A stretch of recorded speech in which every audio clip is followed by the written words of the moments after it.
Melquisedec es un personaje fascinante dentro de la Biblia hebrea. Se le menciona como rey de Salem y sacerdote del Dios Altísimo, conocido en hebreo como El-Elyon. Su primera aparición ocurre en el libro del Génesis, 14, 18-20, en un encuentro con Abraham, quien regresaba de una batalla.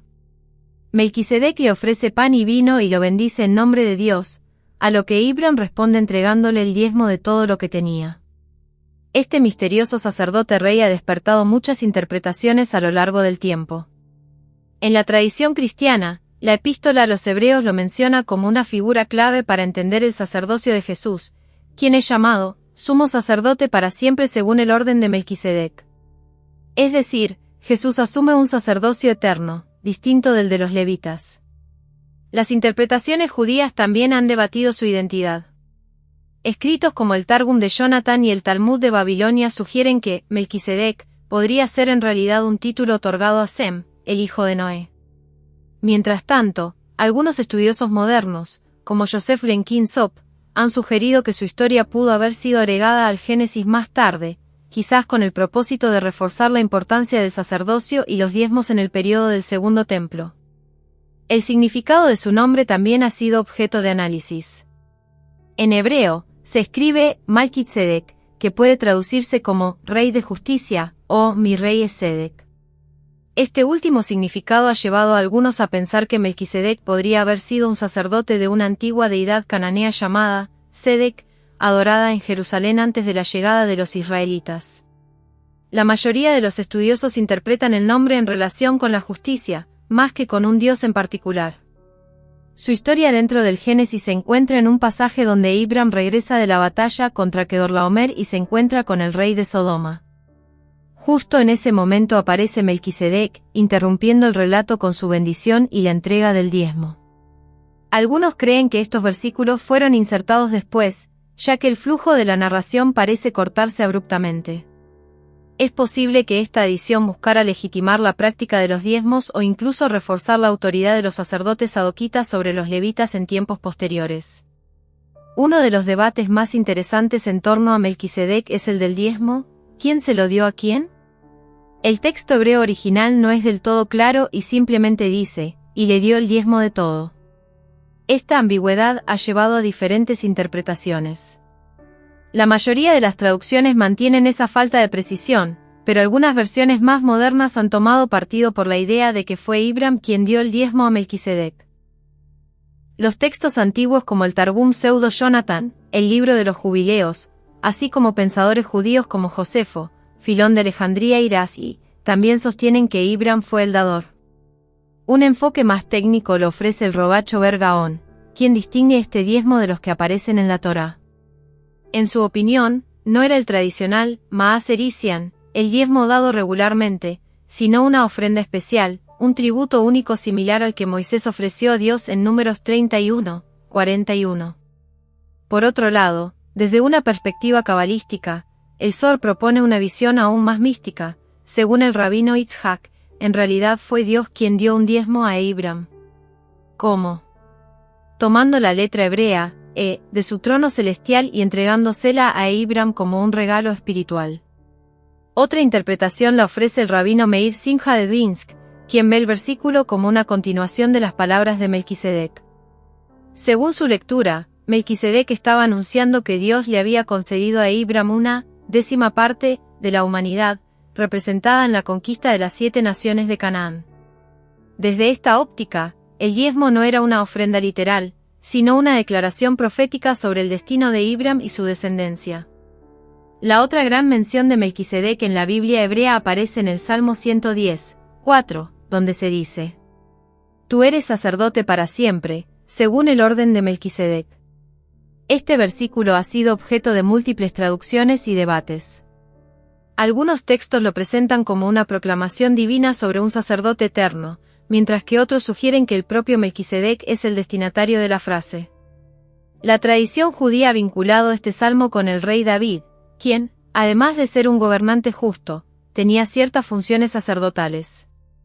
El Talmud, sin embargo, lo relaciona con Abraham, mientras que el Zohar lo interpreta como una referencia a Aarón, el primer sumo sacerdote de Israel. Los samaritanos también tienen su propia lectura del pasaje. Su versión del Pentateuco introduce una pequeña pero significativa diferencia en el texto. En lugar de Salem, que generalmente se asocia con Jerusalén, aparece Slamo, que significa su paz o aliado con él. Esto encaja con la creencia samaritana de que el monte Gerizim, y no Jerusalén, era el lugar legítimo de culto. En el Nuevo Testamento, el tema del diezmo reaparece en Hebreos 7, 2 y 7, 4, reafirmando la idea de que Abraham entregó el diezmo a Melquisedec. Además, el Salmo 110, 4 es citado en Hebreos como una prueba de que Jesús tenía derecho a un sacerdocio superior al de Aarón, presentándolo como el sumo sacerdote definitivo, según el orden de Melquisedec. Uno de los aspectos más notables de Melquisedec es la manera en que la dinastía Asmonea, que gobernó Judea entre los siglos II y AC, utilizó su figura como modelo para justificar su propia autoridad. Según la Misná, estos gobernantes, tras vencer a los griegos, instituyeron que en los documentos oficiales se mencionara el nombre de Dios, escribiendo fórmulas como, en el año tal de Johanan, el sumo sacerdote del Dios Altísimo. Algunos estudiosos han observado que esta asociación con Melquisedec no era casual, ya que los asmoneos, que ostentaban simultáneamente el poder político y religioso, vieron en él un precedente que legitimaba su doble función de monarcas y sumos sacerdotes.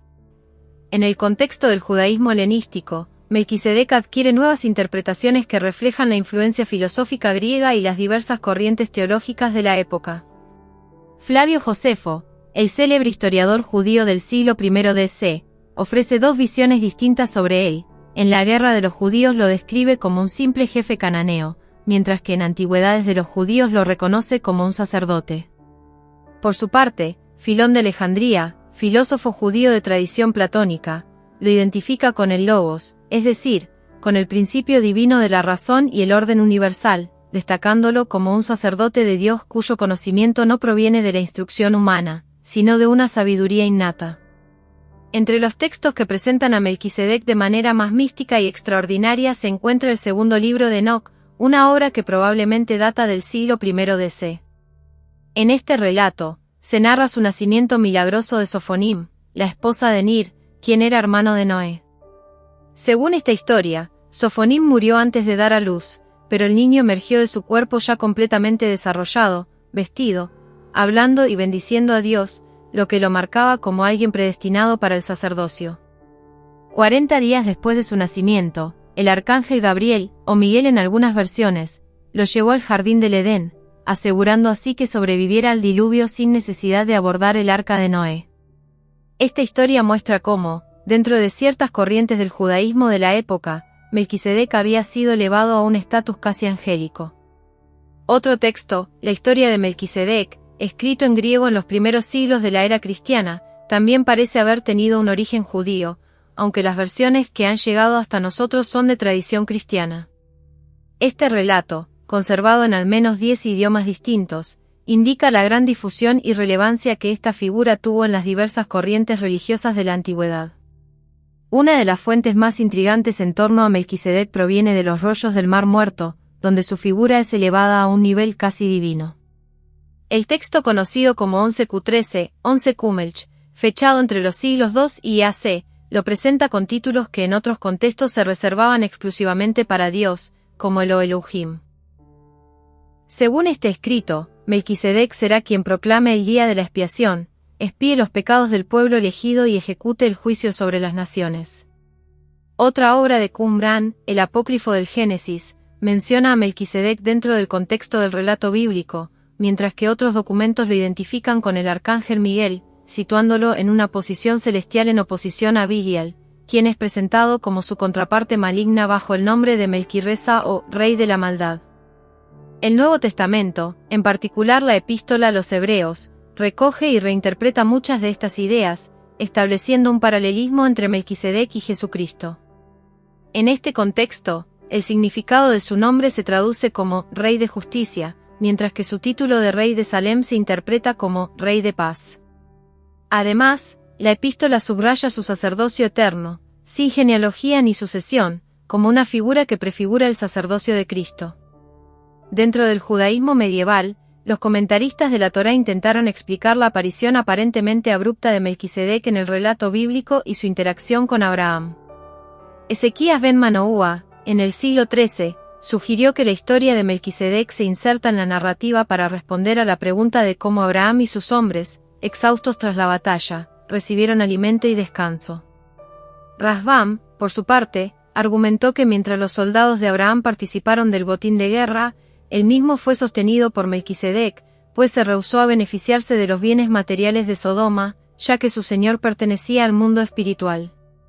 En el siglo XVII, Jaim Ibn Attar presentó 3 razones para la inclusión de Melquisedec en la historia, aunque no profundizó en su desarrollo. La aparición de Melquisedec en la narrativa bíblica no es fortuita, se enmarca dentro de un episodio de gran relevancia, el rescate de Lot por parte de Ibram tras la batalla contra una coalición de reyes. En este contexto, el encuentro entre Melquisedec y Ibram tiene lugar en un sitio que la Biblia identifica como Seif, también conocido como Melech.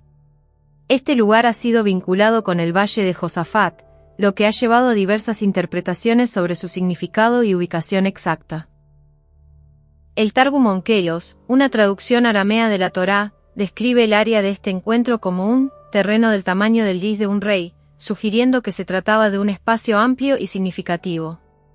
En la exégesis midrásica, este evento cobra aún más relevancia, ya que se relata que un gran número de gobernantes y líderes se congregaron en el mismo lugar para rendir homenaje a Ibram, cuyo triunfo fue visto como extraordinario. La multitud incluso llegó a considerar la posibilidad de edificarlo, pero Ibram rechazó tal honor, atribuyendo su victoria exclusivamente al poder y la voluntad de Dios. Esta escena refuerza la imagen de Ibram como un fiel servidor del Creador, evitando cualquier traza de idolatría o culto a su propia figura. La obra Sefer Adorot, una crónica publicada en 1769, aporta un detalle interesante sobre Melquisedec, afirmando que fue el primero en construir y completar una muralla alrededor de su ciudad. Esto sugiere que, más allá de su papel religioso, también tenía una función política y administrativa dentro de Salem. Cuando se enteró de la llegada de Ibram tras la batalla, no dudó en abandonar la ciudad para ir a su encuentro. Al hacerlo, llevó consigo pan y vino, que ofreció a Ibram y a sus hombres como alimento y símbolo de hospitalidad. Este gesto ha sido interpretado en varias tradiciones como una señal de respeto y reconocimiento mutuo entre ambos personajes. Una cuestión recurrente en la tradición rabínica ha sido la identificación de Melquisedec con Sem, hijo de Noé. Este punto de vista es compartido por varias fuentes del judaísmo clásico, como el Targum Jonatán, el Génesis Rabbá y el Talmud babilónico, Tratado Nedarim 32b. Según esta interpretación, Melquisedec no era solo un rey y sacerdote, sino también un transmisor del conocimiento divino en la era postdiluviana. De hecho, el Talmud Babli le atribuye a él y a su tribunal de justicia, Bet Din, el haber sido los primeros en establecer una prohibición formal contra la prostitución, lo que refuerza su papel como legislador moral. Existía un debate entre los eruditos medievales sobre si Salem era una tierra que legítimamente pertenecía a Sem o si él había llegado allí como extranjero. El Rambán sostenía que la región había sido concedida a los descendientes de Cam y que Sem había decidido asentarse en Salem únicamente con el propósito de servir a Dios como Kohuán, sacerdote. En cambio, Rashi argumentaba que la tierra de Canaán había sido originalmente asignada a Sem por su padre Noé, pero que los descendientes de Cam se habían apoderado de ella a través de la expansión y la conquista. Otro aspecto fundamental en torno a Melquisedec es su papel en la tradición sacerdotal. En la Torá, él es la primera persona en ser explícitamente designada como Kohuán, sacerdote. Según el Midrashi, el sacerdocio ya existía desde tiempos de Adán. Los comentaristas rabínicos explican que Melquisedec /Sem recibió esta distinción a través de la bendición de su padre Noé, quien profetizó: Dios beatificará a Jefet y morará en la casa de Sem, lo que fue interpretado como una promesa de que Sem y sus descendientes tendrían el privilegio de servir a Dios en calidad sacerdotal. En la legislación judía posterior, el sacerdocio debía ser transmitido exclusivamente a través de la línea paterna. Según el comentario del Levítico Rabá, Dios tenía la intención de que la Keuná, sacerdocio, se heredara de manera permanente a través de los descendientes de Melquisedec. Debido a que Melquisedec precedió la bendición de Ibram con su propia bendición, Dios optó por conceder el sacerdocio a los descendientes de Abraham en su lugar. Esta idea se refuerza en la Torá cuando se menciona que Melquisedec es un Kohan, lo que se interpreta como una condición exclusiva para él y no para sus descendientes. El comentario de Ora Chashim plantea que Dios no se molestó porque Melquisedec bendijera primero a Abraham antes que a él, ya que Abraham había alcanzado un reconocimiento de Dios por sí mismo en medio de un mundo dominado por el paganismo. Más aún, según esta interpretación, Melquisedec voluntariamente cedió el sacerdocio a Abraham, al reconocer en él una virtud y una conexión con Dios superiores. A partir de aquí, surgen diversas opiniones sobre si Abraham recibió la Keuná en ese momento o si solo la heredó tras la muerte de Melquisedec. En cualquier caso, la tradición rabínica sostiene que Sem desempeñó la función de Kohan Gadol, sumo sacerdote, en un periodo anterior a la revelación de la Torá en el monte Sinaí, transmitiendo su conocimiento a los patriarcas. El título oficial de sumo sacerdote no fue otorgado hasta la institución del tabernáculo, cuando recayó en Aarón y sus descendientes. La figura de Melquisedec ha sido objeto de numerosas interpretaciones dentro de la tradición judía, cristiana y mística. El Midrash ofrece una visión rica y detallada de su papel, destacando su conexión con Abraham y su legado en la historia espiritual de Israel. Se menciona que, como sacerdote, Melquisedec transmitió a Abraham las vestiduras de Adán, un gesto cargado de simbolismo que sugiere la continuidad de una línea sagrada desde la creación misma. Esta idea, recogida en Números Rabá, refuerza la noción de que Abraham recibió no solo una bendición sino también una herencia espiritual de su encuentro con Melquisedec. El rabino Isaac el Babilónico añade otro detalle intrigante al afirmar que Melquisedec nació circuncidado, Génesis Rabá 43, 6, lo que implicaría una santidad innata, algo reservado en la tradición judía a figuras de especial relevancia. Además, se le atribuye haber dado a Jerusalén el nombre de Salem, Génesis Rabá 56, 10, lo que refuerza su papel como fundador espiritual de la ciudad santa. Otra tradición rabínica sostiene que Melquisedec instruyó a Abraham en la Torá, Génesis Rabá 43, 6, lo que implicaría que, incluso antes de la entrega de la ley en el Sinaí, existía un conocimiento divino transmitido a través de generaciones selectas. El rabino Eleazar llega a señalar que la escuela de Melquisedec fue uno de los pocos lugares donde se manifestó el Ruach HaKodesh, Espíritu Santo, destacando la importancia de este personaje en la tradición mística, Talmud babilónico Makkot 23b. Otros rabinos le atribuyen a Melquisedec una influencia duradera sobre la descendencia de Abraham.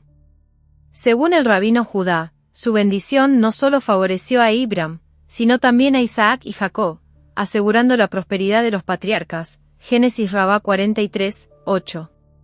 Asimismo, Efraín Miksaá, discípulo del rabino Meir, afirmó que Tamar, un personaje clave en la genealogía davídica, descendía de Melquisedec, Génesis Rabá 85, 10, lo que vincula su linaje con la realeza israelita. Una interpretación aún más profunda lo identifica como uno de los 4 artesanos, mencionados en Zacarías 2, 3, lo que sugiere un papel profético en la restauración de Israel, Talmud de Babilonia Suká 52b. Esta idea se refuerza con la creencia de que David, al escribir los Salmos, incluyó enseñanzas transmitidas por ancianos, entre ellos Melquisedec, Talmud Babli.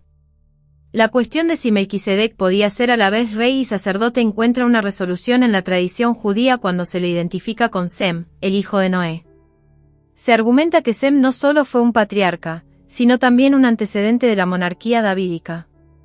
Esta conexión se apoya en la historia de Tamar, quien, según la tradición, fue sentenciada a muerte por fuego por su relación con Judá. Dado que solo las hijas de los sumos sacerdotes podían recibir tal castigo, se deduce que Sem tenía el estatus de Kohan Gadol, lo que refuerza la idea de que su sacerdocio precedió al de la línea levítica. En la tradición mística, el Zohar ofrece interpretaciones simbólicas de Melquisedec. Se le describe como una manifestación del rey que gobierna con completa soberanía, o, en otro nivel, como una figura que representa tanto el mundo superior como el inferior. También se menciona una conexión entre su encuentro con Abraham y la adición de la letra hebrea, al nombre de este último, transformándolo en Abraham. Según esta interpretación, Dios entregó una parte de su propio nombre divino como un regalo para Abraham, otorgándole así una nueva identidad espiritual.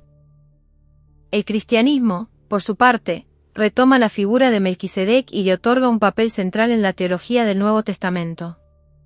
En este contexto, el Salmo 110:4 es clave: tú eres sacerdote para siempre según el orden de Melquisedec.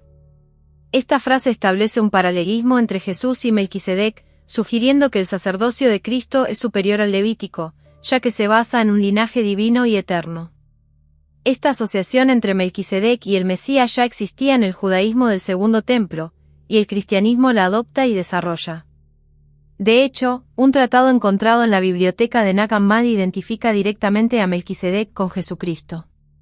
En esta perspectiva gnóstica, Melquisedec es un rey sacerdote que predica, muere y resucita, como una prefiguración del papel mesiánico de Cristo. Además, se le atribuye la misión de traer paz con el apoyo divino. El autor de la epístola a los Hebreos enfatiza que Melquisedec es Rey de justicia y Rey de paz, reforzando así su similitud con Cristo, quien encarna estos mismos principios. Esta conexión se refuerza con la afirmación de Jesús en el Evangelio de Juan: Abraham, vuestro padre, se regocijó de que había de ver mi día, lo vio y se alegró, Juan 8:56, lo que sugiere un vínculo directo entre Jesús y los acontecimientos en la época de Melquisedec. La interpretación de Melquisedec ha variado dentro del cristianismo. Algunos, como los padres de la Iglesia, vieron en su ofrenda de pan y vino una prefiguración de la Eucaristía. Otros, como los pelagianos, lo consideraron simplemente un hombre que vivió una vida justa y perfecta. Su importancia dentro del pensamiento cristológico sigue siendo indiscutible, ya que representa un modelo de sacerdocio puro y eterno, una figura que une el pasado con la promesa mesiánica. Melquisedec ocupa un lugar significativo en diversas tradiciones religiosas y en la cultura moderna. En la Iglesia Católica, su figura es reconocida en el Canon Romano, la primera plegaria eucarística del rito romano.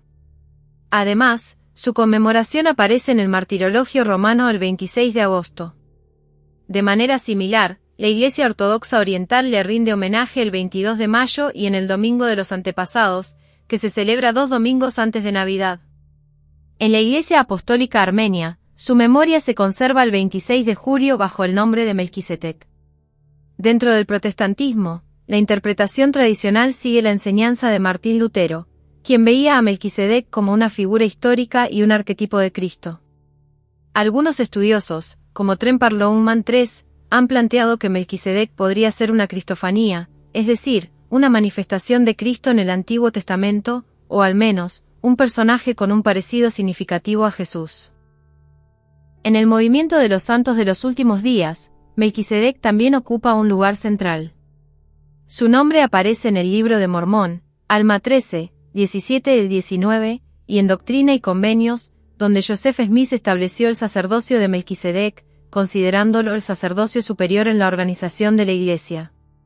Este sacerdocio, según la doctrina mormona, es el mismo poder que posee Jesucristo y que es conferido a ciertos individuos llamados por Dios.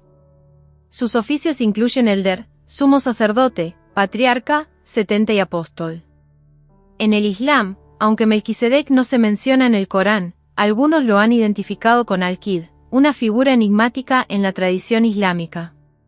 En el ismailismo, se le conoce como Malik as-Salm, rey de la paz, y se cree que fue quien inició a Abraham en la profecía. Un tratado ismailí del siglo XIV incluso predice su regreso como juez justo en la resurrección, momento en el que revelaría los misterios divinos ocultos a lo largo de la historia. En la novela El alquimista de Paulo Coelho, es un personaje que guía al protagonista, Santiago, en su búsqueda espiritual. También aparece en La princesita de France Haaj San Burnett, donde una rata con la que se hace amiga la protagonista, Sarah Cruz, lleva su nombre. El dominio de Melquisedec, Dom, fue una micronación que se hizo conocida en la década de 1990 y principios de los 2000 por estar involucrada en fraudes bancarios a gran escala en varias partes del mundo. Fue declarada en 1990 por Mark Pedley, un ciudadano estadounidense que utilizaba diferentes seudónimos, como Semach Ben David Netzar Korem y Branch Baindrese. El nombre de esta supuesta nación hace referencia al personaje bíblico Melquisedec, aunque en realidad no tenía ningún reconocimiento oficial por parte de gobiernos o instituciones internacionales. Desde su creación, el DOM realizó múltiples reclamaciones territoriales. En un principio, declaró como propio el islote colombiano de Malpelo, una remota roca en el Pacífico. Más tarde, intentó apropiarse de otros territorios, como el Banco de Arena Caritán en el Pacífico Sur, la isla Clipperton, bajo control de Francia, y el atolón Taongi en las Islas Marshall. También llegó a reclamar la región de la Antártida conocida como Tierra de Marie Byrd, un área sin soberanía reconocida. Ninguno de estos reclamos tuvo validez y fueron rechazados tanto por los gobiernos involucrados como por organismos internacionales. El gobierno de las Islas Marshall, por ejemplo, emitió un comunicado en 1998 condenando al DOM y desautorizando cualquier intento de soberanía en su territorio. En dicho documento, acusaron a los representantes de esta micronación de realizar afirmaciones fraudulentas e ilegales. De manera similar, la Comisión de Bolsa y Valores de Estados Unidos, SEC, calificó al DOM como una entidad inexistente, mientras que la Oficina del Contralor de la Moneda de EU lo describió como una soberanía no reconocida. El DOM estuvo vinculado a múltiples fraudes financieros. Una de sus principales actividades fue la venta de licencias bancarias falsas, que permitieron la creación de entidades fraudulentas en distintos países. Se estima que en la década de 1990, el DOM vendió alrededor de 300 licencias bancarias, algunas de las cuales fueron utilizadas para estafas que movieron millones de dólares. Los fraudes relacionados con el DOM se extendieron a distintos países. En Estados Unidos, se descubrió que bancos ficticios ligados a esta supuesta nación intentaban obtener préstamos fraudulentos. En Hong Kong, un individuo utilizó cheques de bancos falsos del DOM para abrir cuentas en bancos legítimos. En el Reino Unido, una organización con licencia del DOM fue clausurada en 1995 por actividades ilegales. En Texas, empresas con licencias del DOM fueron utilizadas en esquemas de fraude de seguros, lo que llevó a la condena de varias personas. Uno de los casos más notorios ocurrió en Portugal, donde un grupo de estafadores utilizó documentos del DOM para engañar a 39 empresarios entre 1996 y 1999. Entre los afectados se encontraba Rogério Cavaco Silva, hermano del expresidente portugués Aníbal Cavaco Silva. En 2007, 6 de los responsables de la estafa fueron condenados a penas de prisión, con sentencias de hasta 6 años. Además de los fraudes bancarios, el DOM también estuvo involucrado en la venta de pasaportes falsos. En 1998, 3 personas que se hacían pasar por funcionarios del DOM fueron arrestadas en Filipinas por vender documentos de identidad fraudulentos. La estafa generó alrededor de $1 millón en ganancias, con algunos compradores pagando hasta $3.500 por pasaportes que no tenían validez legal. Si te ha gustado el contenido y deseas contribuir al crecimiento continuo de este canal, te invito a considerar la posibilidad de suscribirte a mi canal de YouTube. Puedes hacerte miembro por menos de 3 euros al mes. En el apartado de tienda, podrás acceder al merchandising de Estudio Alejandría. No solo estarás apoyando mi creatividad y esfuerzo, con tus compras, sino que también tendrás acceso exclusivo a contenido más detallado y enriquecedor. Como suscriptor, formarás parte de una comunidad comprometida con el desarrollo y la exploración de nuevos temas. Tu apoyo es fundamental para seguir creando contenido. Únete a la comunidad y sé parte de esta emocionante aventura. Y hasta aquí llegamos con este emocionante contenido. Si te ha gustado y quieres seguir explorando temas fascinantes como este, no olvides suscribirte al canal y activar la campanita para recibir notificaciones de nuestros nuevos videos.